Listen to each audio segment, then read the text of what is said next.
Well, welcome to the second episode of Kids Empowering Kids. Today, my co-host, Ireland Bicknair, is here. How are you, Ireland? Good. And our guest, Kaylee Ballo, is here, and we're excited to have you, Kaylee. We're going to jump right in and let you tell us a little bit about yourself, Kaylee. So if you just want to introduce yourself to our viewing audience, that would be awesome. Yes, so my name is Kaylee. I'm going to be in 7th grade next year, and I went to Shady Oak for elementary school, and I do aerial silks, which is it's gymnastics and acrobatics like combined into one, except you do it on an apparatus. It's basically like a piece of fabric folded in half and tied to the ceiling, and it's really fun. I just find myself doing that a lot. I have one at my house. It's really cool. So That must take a lot of core strength to be able to, yes. wow, like hold yourself and flip over. It's beautiful to watch. I really enjoy it. It's almost like ballet too, right? Sort of ballet suspended in the air. Aerial ballet. Yes. So we thought we'd kick it off. So you just mentioned you are a student of Shady Oak. We were hoping that you and Ireland could share some of your memories from Shady Oak. As we mentioned last week, Ireland just graduated from Shady Oak, is getting ready to go to middle school. So maybe you can kick it off, Kaylee, with some of your memories. I know you also attended the preschool, so feel free to go way back in the memory banks if you'd like. But just sort of share the highlights for you. What were some things that you really enjoyed? Yes. So I started in preschool, and there was like everybody was new, and it was like really small. So like everybody knew each other. We were really close, and it was just like it was a good environment to be in. And then when I got to kindergarten, which is people don't believe me when I say it, but it's true. I was the only girl for the entire year in kindergarten with 8 other boys, except for the teacher. She was a girl, but I guess she didn't really count because she's not a student. I was the only girl student in that building, which, I mean, I learned a lot about sports and stuff in that year because that's all they would talk about. Like I learned many valuable skills, like how to play kickball and stuff. And then once we got into 1st and 2nd grade, I met some of my best friends that I still talk to. And as I got into 3rd, 4th, and 5th grade, I really learned like some deep core skills.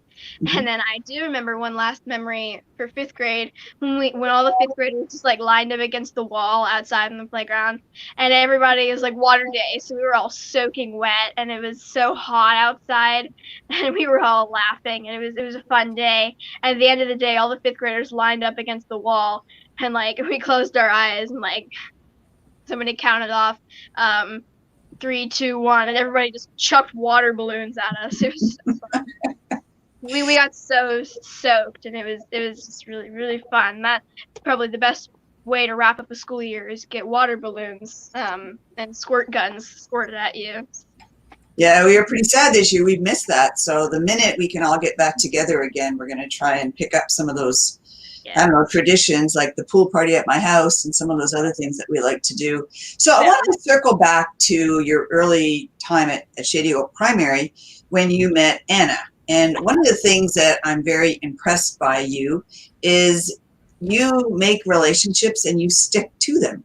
So Anna was a girl who lived in the Richmond area, but was from Germany. And tell the audience what you and Anna still do on a weekly basis. I think that's phenomenal. Yeah, so we have video chats every Sunday because her time zone is different. She's 7 hours ahead of me, so at noon it'll be like right around. She's just eaten dinner, so she's upstairs in her room doing whatever, and I'll call her on Sunday afternoons on using Skype, and we'll just chat about life and what's coming and what we're doing, and it's fun time to just like connect with her. And even though I don't see her in person, it's just fun to see her face. And so we text back and forth through WhatsApp and Skype, and it's just like we still talk. I think we've been doing it for 2 years. I think because she moved for 2 or 3 even. Wow. And you and your mom went to Germany. You and your mom went to Germany and spent Yeah. time with their families. So you became very close. Very good memories there. We went there during the summer, actually the summer of the heat wave. Mm-hmm. And it was really funny because the heat wave came 2 days after we came, and it stopped literally like a day after we left. So it was like we brought the Texas heat with us. And some guy actually stopped my mom in the grocery store to say, like, he's like, "Where are you from?" And she's like, "Texas." And he goes, take your weather home with you." Well, I've done a lot of traveling. I've lived a lot of different places, and I believe that it's important to keep those relationships current. And I still talk to my friends in Canada all the time. I go back and visit. I see people that I used to work with, and I think that's really important. So I commend you for keeping your relationship with Anna. Ireland, do you want to chime in with any of your memories from Shadio? Well, one of my biggest memories is you and Emerson uh, did a show. Oh yeah. I remember, what year was that? That last year? Yeah, that was last year. It must have been last year. Yeah, in fourth grade. When you were in fifth grade, you and her did a acrobatic show, and it was a humongous hit. Everyone loved it. It was like made off of Genius Afternoon, and you basically made all kinds of money, and you guys had a great time with that. Will you share some of the um, maybe hard times you had, or the great times you had, if it was difficult or not difficult? And sometimes. Oh yeah.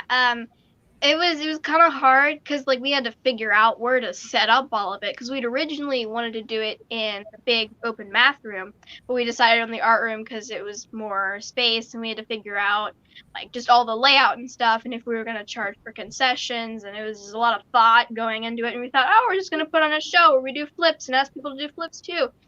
No, it's way more than that. So we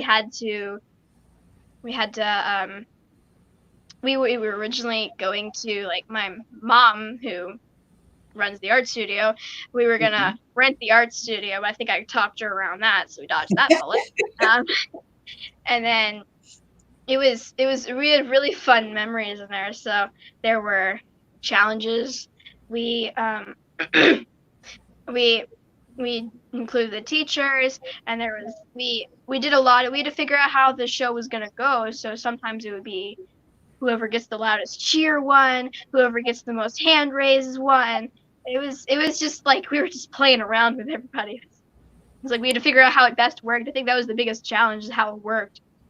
Well, you guys It was really fun. persevered and didn't give up, and it was very entertaining. And let me tell you, out in the audience, these girls are incredibly flexible, incredibly adept at what they do. So they would do a move, and then they would call people up from the audience to do the same move. So we got a lot of laughs because not everybody's as flexible as Emerson and Kaylee.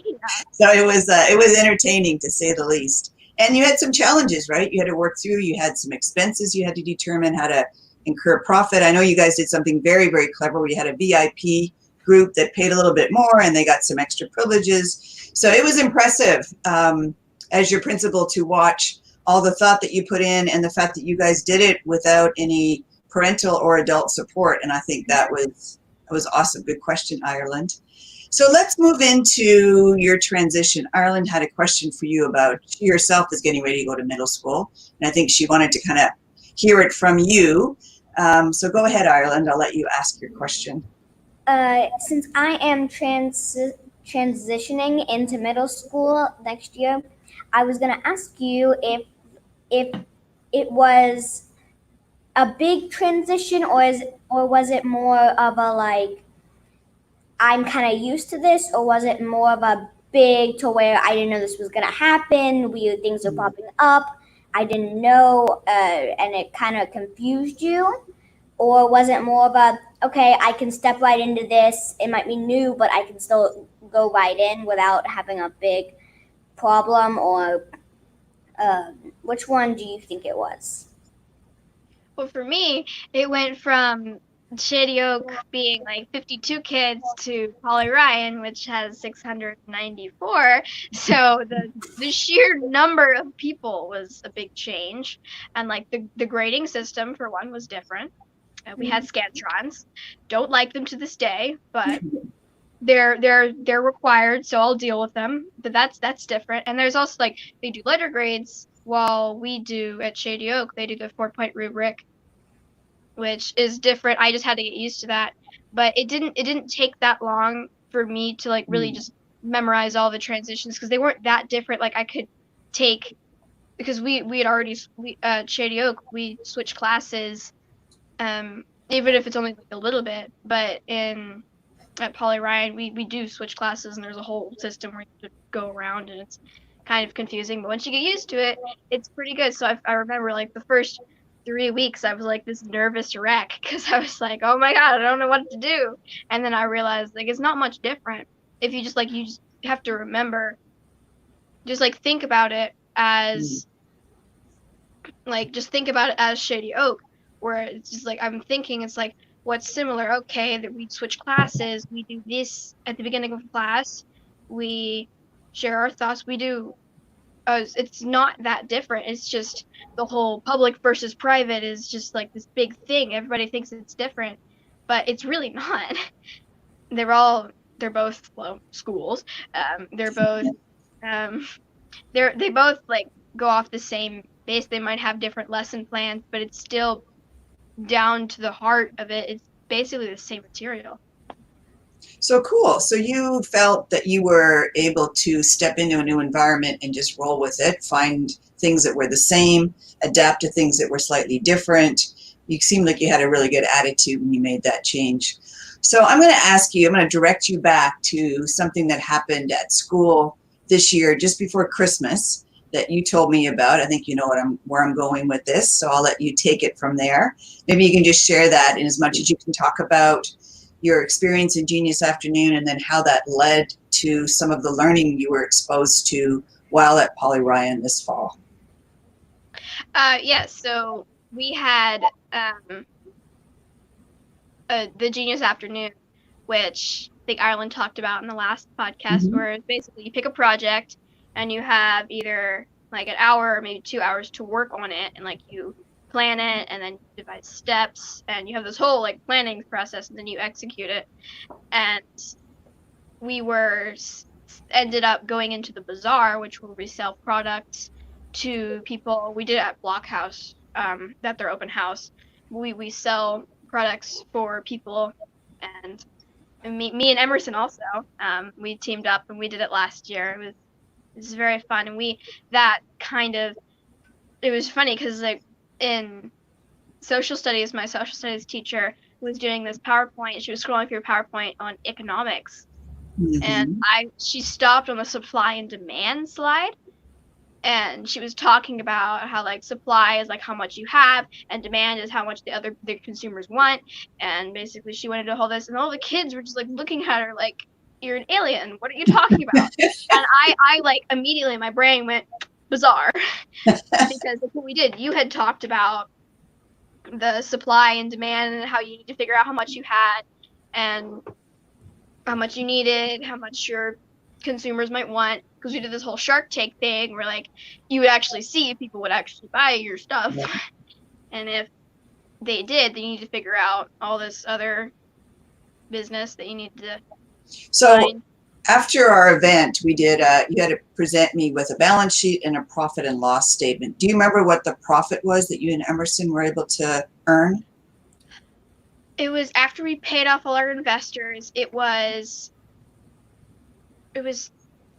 each got $150. We each got like $150 after we paid off her mom's $25 investment. We invested our flexibility factor, which was our show money, which I think was like 95. It was a lot. So you were broken last year. Yeah, I'm surprised that we got that much, and we just like invested that, so it was like our money. Most of our money was ours, so we ended up making quite a bit of money. And what did you guys sell? Remind me again what it was that you made and sold. We sold so we sold our booth was called The Wonders of Wizardry. So we did like we had like these dragon eggs, whereas these little dragon toys, and it was like hand painted and everything. And we did bath bombs, which we called it was like I can't remember what they called. It was something like it wasn't like bath bombs. It was like something creative, but I can't remember it right now. And Okay. we sold it was like, and then we had this really cool idea because one of our bath bombs just like dissolved one day into like this powder. So we put it in a bag, and it was like we made it into like a deconstructed bath bomb. We called it like fizzy bath salts, and then I don't know where we come up with these names, but and then we sold cake pops, which we called potion pops. They were delicious, and we have like 2 coolers full of cake pops. There was so many. I think I had 5 just like snacking on them the whole time. I might have eaten some of our products there, but Because Emerson has her vendor's license already, right? yes, she had a license where she could sell the stuff that she made, and then we made something else. I'm drawing a blank. What did we make? We made basically like all this stuff. I remember you had quite a variety. Yes. So, yes, that's awesome. Thank you. Ireland, do you have any questions that come to mind? No, I do not. Well, I was thinking we could explore a little bit. So for those of you that don't know, I do a lot of speaking, and last year I had an opportunity to do a keynote address for about 1,000 teachers in Houston at a conference. And one of our other students, who's not on this particular interview, Layla, approached me in April, and we were talking at lunchtime about what I do to be a speaker. She was very interested in pursuing that for her career. And so we had this beautiful lunch, and we were talking about it, and out of my mouth, as things do, popped out, well, Layla, why don't you come to this keynote address with me and talk? You are very clear on mindset. You could speak to it. You could talk about how you use it. And that kind of spread like wildfire all through the school within like minutes. I think before I even got back to my office, everybody knew she was doing it. And then Kaylee, as she does, she was very patient and just kind of waited a couple of weeks. And then I got hey, Mrs. Elder, I was wondering if you would like some more help on stage. And so I welcomed Kaylee. So Kaylee, talk a little bit about that experience, about being on stage in front of all those people, and what did you think? Oh, well, I was also a nervous wreck right there because it's like, there's 1,000 people, lots of people, and I don't know any of these people except for my mom. That was like the only person that I knew. It was like all these strange people that I don't know, and I'm speaking to them, but I'm speaking to them about something that I know, so I really focused on that. My strategy as like, I look at the audience and then I go like slightly above them and look at that spot, even if it's like a wall. I'm just talking to the wall with my big giant microphone. I'm just like speaking about growth mindset and fixed mindset to a wall. And it was maybe you could, yeah, you tell maybe the audience. I know you and Layla put a lot of time into preparing the talk that you gave. Can you kind of walk through, not the details necessarily, but the process of how you guys came up with that? And I know for me, my process is probably very different. So I'd love to hear what your process is. Yeah, so me and Layla actually had like a couple of like get-togethers at her house. One of them was at my house, and the one at her house, I brought my computer over. We sat in her bunk bed, just like pouring over all of this stuff. We were just like focusing all of our energy into this PowerPoint that you given, which is our outline. And we were just like, we knew it was just like every slide we copied down everything, and then we were practicing to it as if we were presenting it. We were just like, let's turn around, we were presenting it to each other, and it was just like basically 5 weeks of practice. And by the time like that 3rd week rolled around, we were all like, we've got this down, we don't need the notes. So we were just like free, like we were doing it like basically improv. And you were. It was very impressive. It did work. And there's something that I do is like I just stick to it. Like if I find like myself, I write it down and then I say it out loud. That's how I remember stuff, and that's how she remembers things as well. which was very helpful that we both have the same way of remembering Yeah. things. Well, and it was impressive to listen to your collaborative process and how you guys brainstorm, because I know one of the meetings you guys did at the school, so I could overhear a little bit about what you were doing.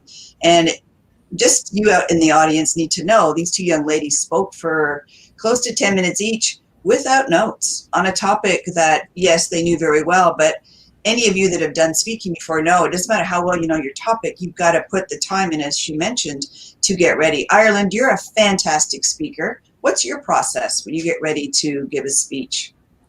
Well, normally I start with thinking of what should I talk about.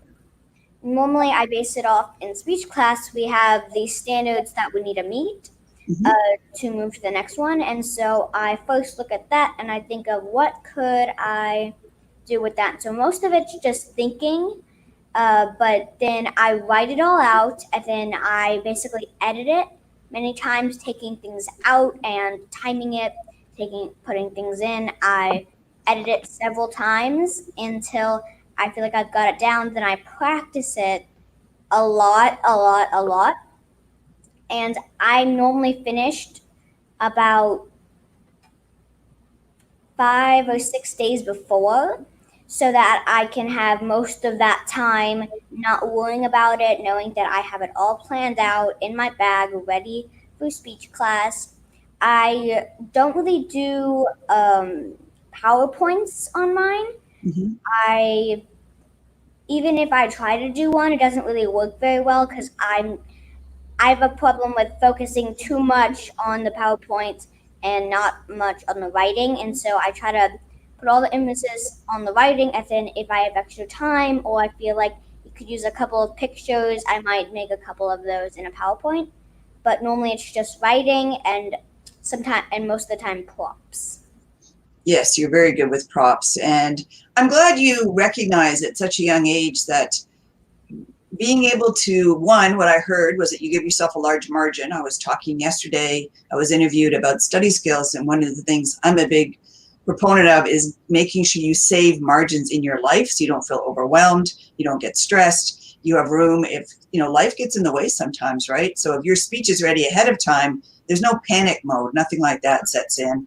I also like that, I know I worked for a company and had to give a 1.5 hour talk, and we were not allowed to use any PowerPoints or any notes.